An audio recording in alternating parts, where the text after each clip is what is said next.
আমরা অনেক সময় দেখেছি যে যৌবনে করিয়া ব্যয় বয়সে কাঙ্গাল, এই ধরনের একটি প্রবাদ রয়েছে। তো এই প্রবাদটা আসলেই বাস্তবতা রয়েছে। দেখুন, আমরা ইয়ংকালের যে সময়টা, ইয়ংকালের যে শারীরিক ফিটনেস, সেটা কিন্তু কাজে লাগাতে পারিনি, সেটা কিন্তু অকাজেই এই সময়টা ব্যয় করেছি। আর যখন বয়স হয়ে যায়, যখন চলতে পারি না, তখন কিন্তু এই এবাদতের কথা মনে হয় এবং ভালো হওয়ার কথা মনে হয়, ইত্যাদি বিষয়গুলো মনে তো ভিতরে তৈরি হয়। তখন কিন্তু পাছনের দিকে যাওয়ার যে আর সময় থাকে না, এটা তো নিশ্চিত।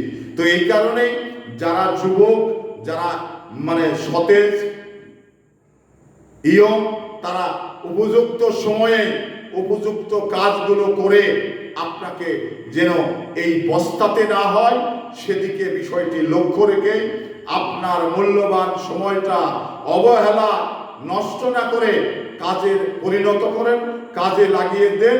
আপনি ভালো থাকতে পারবেন এবং ভালোভাবে আপনি আপনার গন্তব্যস্থানে যেতে পারবেন।